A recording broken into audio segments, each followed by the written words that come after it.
Hello everyone, अगर आपको मेरा ये वीडियो पसंद आया तो इस वीडियो को लाइक कीजिएगा, इसको ज्यादा ज्यादा शेयर कीजिएगा और मेरे चैनल को सब्सक्राइब कीजिएगा। हेलो एवरीवन, इस पर्टिकुलर वीडियो के अंदर मैं सेक्शन 39 से लेकर सेक्शन 42 तक डिस्कस करूंगी जो इंडियन पार्टनरशिप एक्ट के हैं। और ये जो जितने भी सेक्शंस हैं 39 से लेकर 42 तक, ये इंपॉर्टेंट सेक्शंस में से आते हैं। इनसे related questions UGC net exam में पूछ सकते हैं। तो इससे रिलेटेड जो टॉपिक है उसे मैं इस पर्टिकुलर वीडियो के अंदर डिस्कस करूंगी और इसके अंदर सेक्शन 39 से लेके सेक्शन 42 तक मैं डिस्कस करूंगी। तो लेट्स स्टार्ट द वीडियो। सबसे पहले सेक्शन 39 जो है वो बात करता है डिसोल्यूशन ऑफ ए फर्म, मतलब कि फर्म का डिसोल्यूशन, फर्म का विघटन, उसके बारे में सेक्शन 39 बात करता है। और इसका टाइटल भी इंपॉर्टेंट है और ये अंदर का जो इसका मैटर है वो भी इंपॉर्टेंट है।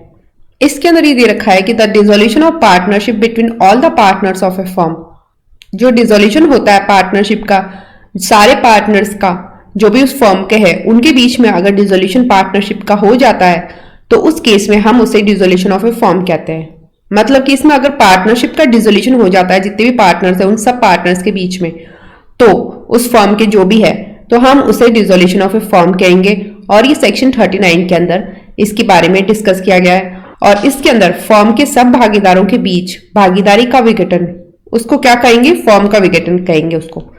मतलब कि जो भी पार्टनरशिप है उनके बीच में, जो भी पार्टनर्स है उन सब पार्टनर्स के बीच में जो अगर पार्टनरशिप जो उनकी है उसका अगर डिसोल्यूशन हो जाता है तो उस केस में जो भी पार्टनर्स है उस फर्म के उनके बीच में, तो उस केस में हम उसे फर्म का डिसोल्यूशन मानेंगे। और इसके अंदर सेक्शन 39 के अंदर ये बात बताई गई है। फिर उसके बाद में जो नेक्स्ट जो सेक्शन है वो है सेक्शन 40। सेक्शन 40 बात करता है डिसोल्यूशन बाय एग्रीमेंट। इसके अंदर डिसोल्यूशन एग्रीमेंट के थ्रू बता रखा है। मतलब कि फर्म जो है वो डिसॉल्व हो सकती है और वो एग्रीमेंट से कैसे होगी? या तो कंसेंट से हो सकती है, जो भी पार्टनर्स है उन सब पार्टनर्स की कंसेंट लेकर, या फिर कॉन्ट्रैक्ट से, जो भी उन पार्टनर्स के बीच में कॉन्ट्रैक्ट है उस कॉन्ट्रैक्ट से फर्म जो है वो डिसॉल्व हो सकती है और वो एग्रीमेंट से डिसॉल्व होती है, उसको ऐसा माना जाएगा।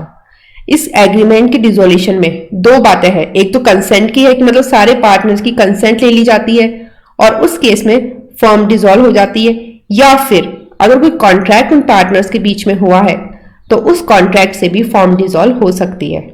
इसको 40 जो है सेक्शन 40 जो है उसे करार द्वारा विघटन हम कहते हैं।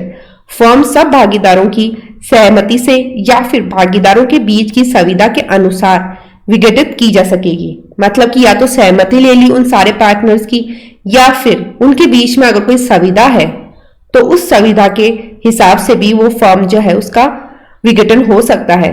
और उसका विघटन हम उस कहेंगे कि वो करार द्वारा विघटन हुआ है।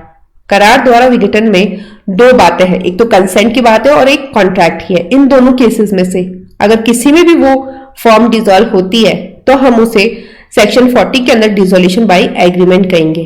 और ये सेक्शन 40 जो है इसका टाइटल इंपॉर्टेंट है। और ये जो अंदर की जो इसकी बात बता रखी है कंसेंट की या फिर कॉन्ट्रैक्ट की, जो पार्टनर्स है उनके बीच में, तो वो भी इंपॉर्टेंट है। और फिर उसके बाद में नेक्स्ट जो सेक्शन है वो है section 41।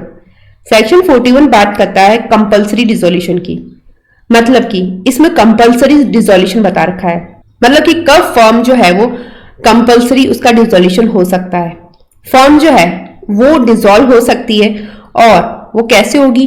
Bye the adjudication of all the partner as insolvent. मतलब कि अगर सारे पार्टनर इंसॉल्वेंट हो जाते हैं एक के सिवाय, तो उस केस में फर्म डिसॉल्व हो सकती है और उसे हम कंपल्सरी डिसोल्यूशन कहेंगे। या फिर ऐसा कोई इवेंट हो जाता है जिसकी वजह से जो भी उस बिजनेस है उस फर्म का वो अनलॉफुल हो जाता है और उसे अब कैरी नहीं किया जा सकता, या फिर कोई भी पार्टनर जो है वो अब पार्टनरशिप को कैरी नहीं कर सकते क्योंकि ऐसा कोई इवेंट हो गया है और उसकी वजह से वो जो उसका बिजनेस है उस फर्म का वो अनलॉफुल हो गया है कि वो बिजनेस अब नहीं हो सकता, या फिर जो भी पार्टनर है वो पार्टनरशिप को कैरी नहीं कर सकता, या फिर सारे पार्टनर जो है वो इंसॉल्वेंट हो गए सिवाय एक के, तो उस केस में फर्म जो है वो कंपल्सरी उसका डिसोल्यूशन हो जाता है। सेक्शन 41 जो है उसमें विवशयक विघटन दे रखा है। उसके अंदर फर्म विघटित हो जाती है तो सबसे पहले कैसे होती है? सब भागीदारों के या एक के सिवाय अन्य सब भागीदारों के दिवालिया न्याय निर्णित हो जाने से, या तो वो दिवालिया न्याय निर्णित हो गए सारे भागीदार जो है वो एक के अलावा, या फिर अथवा किसी ऐसी घटना के घटित होने से जिससे फर्म का कारोबार चलना या भागीदारों का उस भागीदारी में चलाना विधि विरुद्ध हो जाए, तो उस केस में वो क्या होगी, फर्म का विवशयक विघटन हो जाएगा, मतलब कंपलसरी डिसॉल्व हो जाएगी।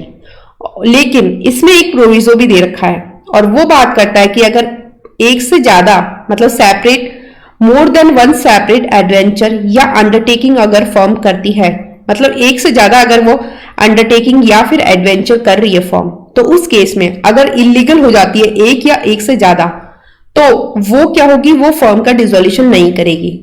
जो उसका लॉफुल जो एडवेंचर और अंडरटेकिंग है उनके केस में फर्म डिसॉल्व नहीं होगी। जो लॉफुल जो है उनके केस में फर्म डिसॉल्व नहीं होगी, जो अनलॉफुल है सिर्फ उन्हीं के केस में फर्म डिसॉल्व होगी।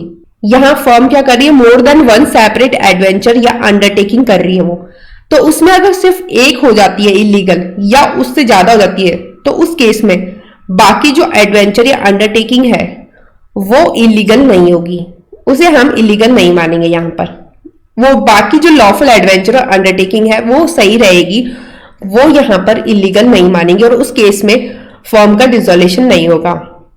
इसमें ये जो परंतु है वो उसमें दे रखा है कि जहां की फर्म द्वारा एक से अधिक पृथक प्रोधर्म या उपक्रम चलाए जा रहे हो, वहां किसी एक या अधिक की अवैधता मात्र फर्म के विधिपूर्ण प्रोधर्मों और उपक्रमों के बारे में फर्म का विघटन कारित नहीं करेगी।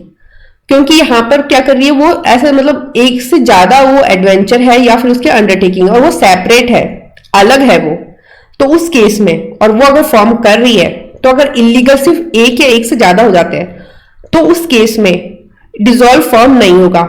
जो उसके लॉफुल एडवेंचर अंडरटेकिंग है उनके केस में फर्म डिसॉल्व नहीं होगी। सिर्फ जो अनलॉफुल है, जो इलीगल है, सिर्फ उन्हीं के केस में जो होगी वो ही इलीगल होगी और फर्म पूरी डिसॉल्व नहीं होगी। वो सिर्फ जो इलीगल वाले जो है उनको ही इलीगल माना जाएगा और उनको हटा दिया जाएगा या तो, लेकिन पूरी फर्म जो है उसका डिसोल्यूशन नहीं होगा, क्योंकि बाकी जो वो काम कर रही है, बाकी जो उसके एक्ट्स है फर्म के, वो लॉ उसके वो लॉफुल है और वो लॉफुल एडवेंचर अंडरटेकिंग कर रही है। इसलिए तो ये एक तरीके का इसका एक्सेप्शन दे रखा है कि कब फर्म का कंपलसरी डिसोल्यूशन नहीं हो सकता। इस केस में फर्म का कंपलसरी डिसोल्यूशन नहीं होगा, वरना अगर ऐसा कुछ होता है कि कोई ऐसा इवेंट हो गया जिसकी वजह से अनलॉफुल हो जाता है उसका बिजनेस उस फर्म का, तो उस केस में उसका कंपलसरी डिसोल्यूशन हो सकता है। लेकिन इस प्रोविजो में जो है वो एक एक्सेप्शन बता दिया इसका कि इस केस में फर्म का डिसोल्यूशन नहीं होगा, क्योंकि बाकी जो वो कार्य कर रही है फर्म वो तो लॉफुली है उसके, सिर्फ जो ना इसका जो ऐसा कोई एक्ट है जो इलीगल है और वो सेपरेट मतलब एक्ट्स है, सेपरेट एडवेंचर अंडरटेकिंग, तो वो वाले जो है वो ही इलीगल होंगे। पूरा जो एक्ट है उसका, जो वो फर्म अलग जो उसके एडवेंचर अंडरटेकिंग कर रही है और वो लॉफुल है, तो वो लॉफुल वाले तो लॉफुल रहेंगे, लेकिन जो इलीगल है उन्हें हम इलीगल मान लेंगे और फर्म का इस केस के ऊपर डिसोल्यूशन नहीं मानेंगे कि फर्म डिसॉल्व हो रही है, क्योंकि बाकी जो उसके एक्ट्स है वो अनलॉफुल है, तो उसके ऊपर पूरा फर्म का डिसोल्यूशन नहीं हो सकता इस केस के अंदर। फिर उसके बाद में नेक्स्ट जो सेक्शन है वो है सेक्शन 42। सेक्शन 42 बात करता है dissolution on the happening of certain contingencies, मतलब कि सर्टेन कोई कॉन्टीजेंसी हो जाती है और उस केस में फर्म का डिसोल्यूशन होता है, तो वो सेक्शन 42 के अंदर दे रखा है और इसके अंदर 4 बातें बताए रखी है कि कब कब कॉन्टीजेंसी के ऊपर फर्म का डिसोल्यूशन हो सकता है। तो इसके अंदर जो कॉन्ट्रैक्ट जो पार्टनर्स के बीच में है, उस कॉन्ट्रैक्ट के सब्जेक्ट टू फर्म जो है वो डिसॉल्व हो सकती है, और वो कब कब डिसॉल्व होगी, एक तो अगर वो फिक्स टर्म के लिए है, तो जब वो टर्म खत्म हो जाता है, उसका एक्सपायरी हो जाती है उस टर्म की तब, या फिर अगर वो एक या एक से ज्यादा एडवेंचर या अंडरटेकिंग कॉन्स्टिट्यूट करती है कि वो कैरी करेगी एक या एक से ज्यादा एडवेंचर या फिर अंडरटेकिंग, तो वो अगर एडवेंचर और अंडरटेकिंग खत्म हो जाते हैं तो उस केस में फर्म डिसॉल्व हो जाएगी। या फिर अगर डेथ हो जाती है पार्टनर की तो उस केस में, या फिर अगर एजुडिकेशन होता है पार्टनर का इंसॉल्वेंट तो उस केस में। ये 4 जो बातें बता रखी है ए से लेके डी तक, इन केस में फॉर्म का डिसोल्यूशन हो सकता है इन कॉन्टीजेंसी के ऊपर। तो इसके अंदर किन्हीं जो आकस्मिकताओं के घटित होने पर विघटन वो कैसे होगा, वो होगा भागीदारों के बीच की संविदा के अधीन यह है कि फॉर्म विघटित हो जाती है यदि वह किसी नियम अवधि के लिए गठित की गई हो, तो उस अवधि के अवसान से। तो उस अवधि जिस दिन वो, अगर वो अवधि के लिए कोई उसका मतलब नियत कोई अवधि है, नियम है कोई अवधि के कि इस पर्टिकुलर टाइम के लिए, फिक्स टर्म के लिए फर्म जो है वो कॉन्स्टिट्यूट हुई है, तो वो जब टर्म खत्म होता है, वो अवधि जो है जब उसका अवसान होता है, तो उस समय फर्म जो है वो डिसॉल्व हो जाएगी। और फिर उसके बाद में ये दे रखा है कि यदि वह एक या अधिक प्रोद्योमों या उपकरणों को चलाने के लिए गठित की गई हो, तो उसके या उनके पूर्ण हो जाने से। तो उस केस में जब वो खत्म हो जाते हैं, वो प्रोद्योमों या फिर जो उपकरण है उनका क्या होता है, वो कंप्लीट हो जाते हैं, वो पूर्ण हो जाते हैं, तब फिर फर्म भी डिसॉल्व हो जाएगी उस केस में। और फिर उसके बाद में किसी भागीदार की मृत्यु हो जाने से, मतलब अगर उसकी मृत्यु हो जाती है पार्टनर की, भागीदार की, तो उस केस में भी फर्म डिसॉल्व हो जाती है। किसी भागीदार के दिवालिया न्याय निर्णित किए जाने से तो भी फर्म जो है वो डिसॉल्व हो जाएगी, और वो इस केस में इन चारों के अंदर वो डिसॉल्व होगी। और इसे हम dissolution on the happening of certain contingencies कहेंगे, और ये सेक्शन 42 के अंदर कवर होगी। तो इसके अंदर ये चार बातें बता रखी है, इनके अंदर फर्म जो है वो डिसॉल्व हो सकती है, लेकिन यहां पर जो कॉन्ट्रैक्ट और पार्टनर्स के बीच में है, उस कॉन्ट्रैक्ट के अधीन रहते हुए ही फर्म डिसॉल्व होगी, मतलब उस कॉन्ट्रैक्ट के सब्जेक्ट टू ही जो है वो फर्म डिसॉल्व होगी, पार्टनर्स के बीच में जो कॉन्ट्रैक्ट हुआ है उसको देखते हुए। तो ये सेक्शन 42 के अंदर दे रखा है, और इसका जो है टाइटल भी इंपॉर्टेंट है ये, और अंदर के जो इसके पॉइंट्स है ये चार, वो भी इंपॉर्टेंट है। इनसे रिलेटेड क्वेश्चंस पूछ सकते हैं यूजीसी नेट एग्जाम में।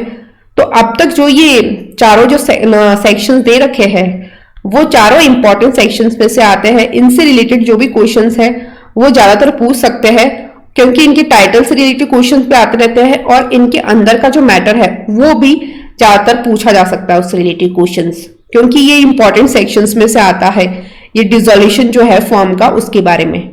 तो ये इसके अंदर, इस पर्टिकुलर वीडियो के अंदर मैंने इन चारों सेक्शंस को डिस्कस किया, और बाद के जो इंपॉर्टेंट सेक्शंस है वो मैं अपने नेक्स्ट वीडियो में कवर करूंगी। अगर आपको मेरे इस वीडियो से कुछ भी अच्छा सीखने को मिला तो मेरे इस वीडियो को लाइक कीजिएगा, इससे ज्यादा शेयर कीजिएगा, और मेरे चैनल को सब्सक्राइब कीजिएगा। Thank you and stay tuned.